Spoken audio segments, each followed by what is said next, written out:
Nous avons récemment parlé de l'attaque israélienne sur le port au Yémen et à ce moment-là, nous n'avions pas encore les images de Battle Damage Assessment. Que s'était-il vraiment passé qui avait été ciblé? Ces images sont désormais disponibles en source ouverte. Ce que je vous propose dans cette vidéo, c'est de regarder quelles parties du port ont été ciblées par les Israéliens, avec quel type de munitions et quel challenge les opérationnels de l'armée israélienne ont dû relever pour atteindre leur état final recherché. Allez, cheers.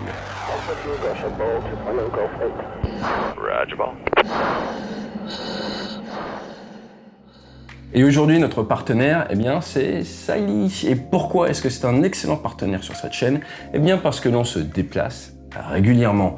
Et soyez honnête, combien de fois est-ce que vous avez pris l'avion, vous êtes mis en mode earning, vous êtes arrivé à l'autre bout du monde dans une destination exotique, vous avez retiré le mode earning, vous aviez les données qui étaient allumées et vous êtes pris un hors forfait de compétition, voire pire et plus subtil, vous avez passé 5-10 minutes à attendre le SMS de votre opérateur pour finalement apprendre que toute la data que vous avez consommée pendant ces 5 à 10 minutes va vous être facturée à prix d'or. C'est pour ça que Saily, créé par NordVPN, a décidé de créer une eSIM très simple, une seule, sur votre téléphone, pour couvrir plus de 150 pays. Ça vous évite les pertes de temps, ça vous évite les arnaques dans l'aéroport, et en plus, c'est beaucoup plus simple, surtout c'est prévu de faire le tour du monde cet été. Ça marche sur iOS, ça marche sur Android, et ça va forcément vous permettre d'utiliser Internet, d'avoir accès à Google Maps, aux réseaux sociaux, à vos mails et à WhatsApp, ce qui vous permettra, une fois que vous êtes posé, de dire à la famille, posez, pas cassé. Alors bien sûr, ça peut marcher si vous prenez le train, l'avion, si vous courez, si vous y allez en bateau,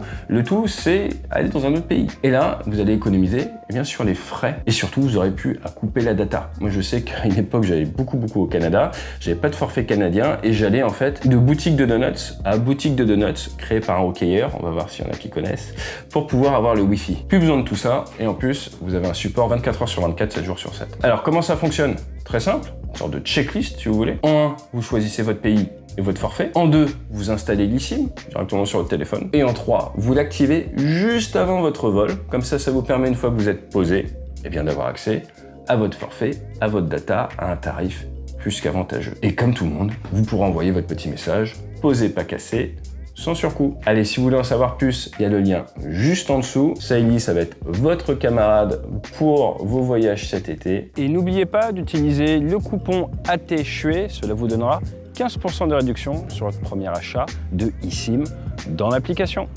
Et nous allons tout de suite cadrer un petit peu le sujet.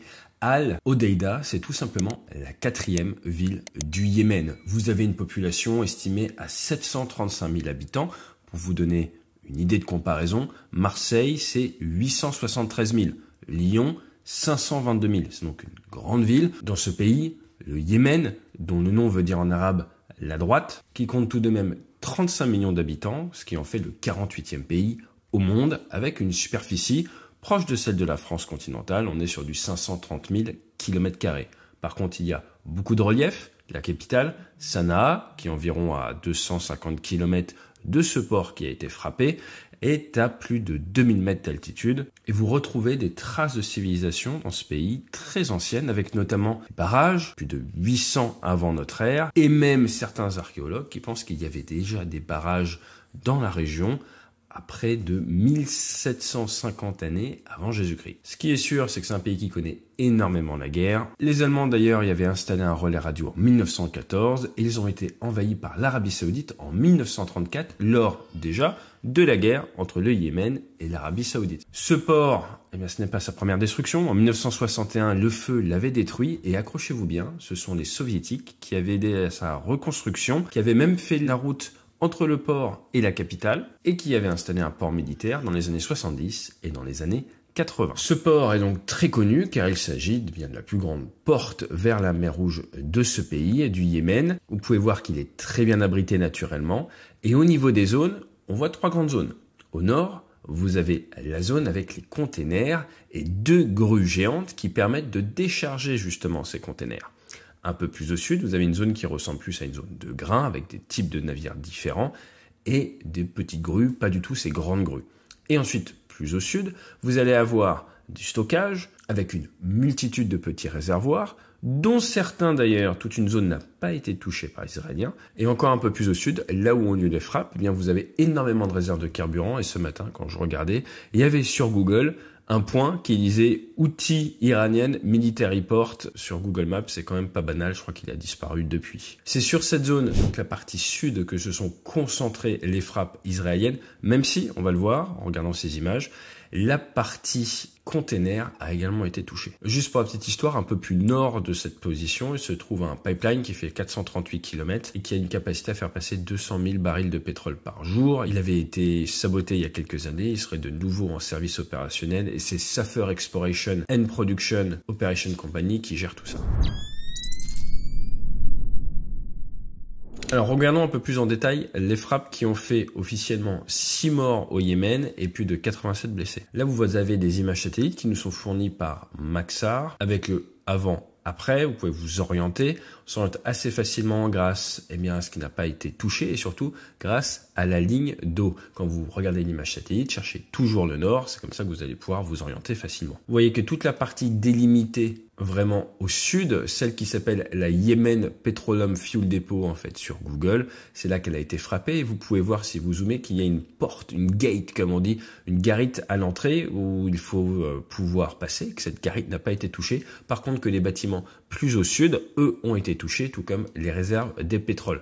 Donc là, ils ont clairement voulu détruire tous ces points-là. Malheureusement, si vous travaillez à la Yemen Petrol Fuel Depot à cet horaire-là, c'était pas vraiment une situation d'avenir.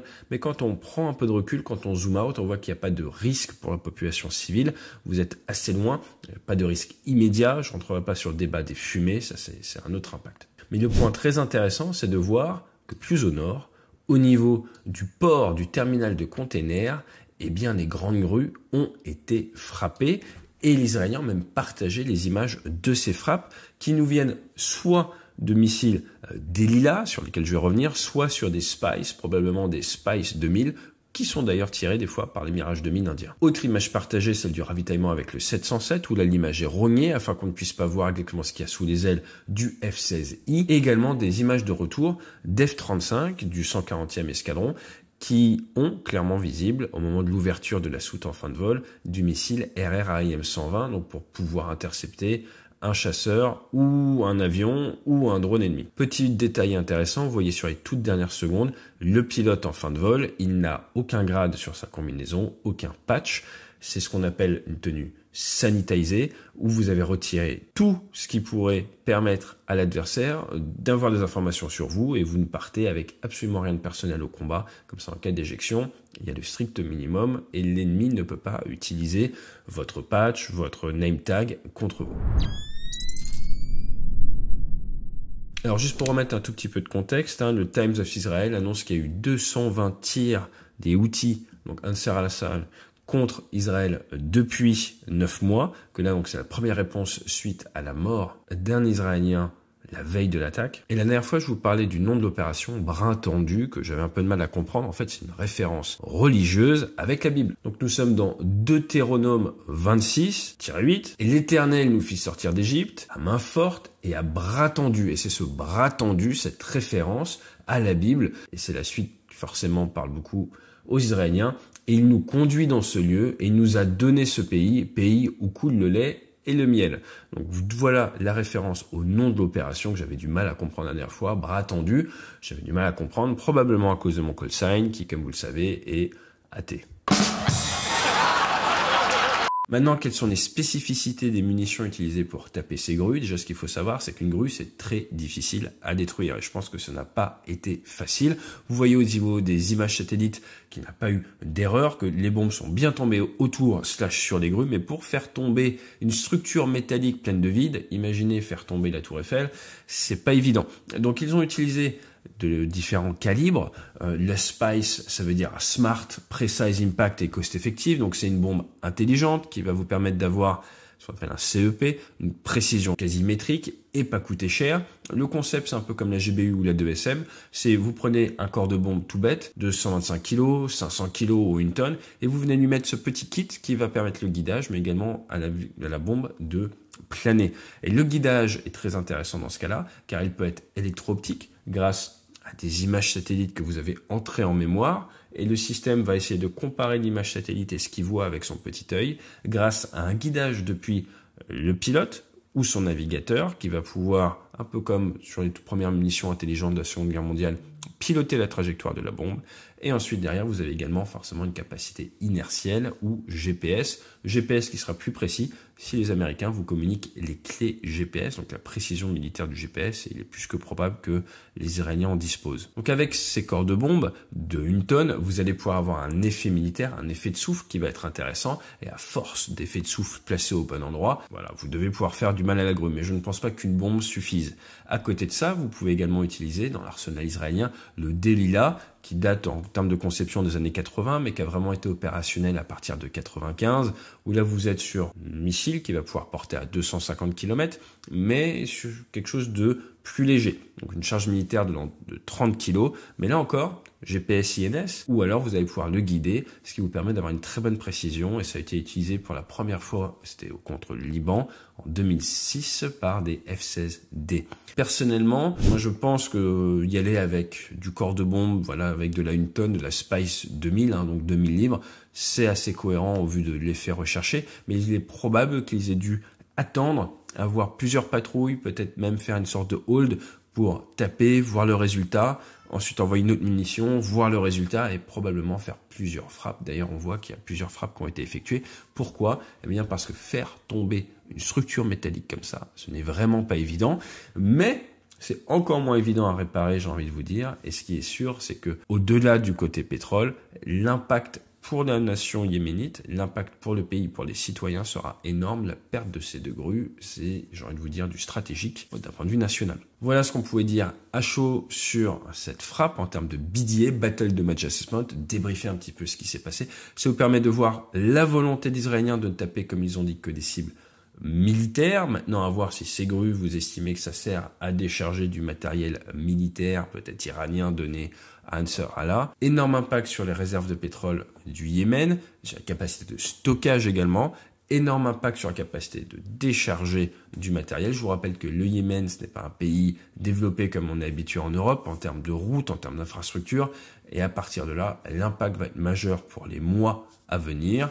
Les images satellites nous permettront de voir l'évolution de la reconstruction du port et des ONG nous permettront également de savoir l'impact sur la population locale. Mais là, j'ai envie de vous dire, parce que malheureusement, c'est une histoire différente que celle de l'effet militaire pur. C'est plus vraiment du ressort du militaire, c'est du ressort du politique. N'hésitez pas à vous abonner à la chaîne. Je vous dis à très bientôt. On vous prépare d'autres sujets. Si vous avez des idées de sujets, n'hésitez pas à les mettre en commentaire juste en dessous. Et si vous savez pas quoi lire cet été, je vous propose Au-delà du cockpit ou Au-delà de l'Ukraine. On va faire simple. Si vous me commandez sur le site web directement Au-delà du cockpit ou Au-delà de l'Ukraine dans les 10 prochains jours, on vous met un patch Fly Safe avec ces cadeaux. Ça fait plaisir. Allez, à très vite sur la chaîne et Fly Safe.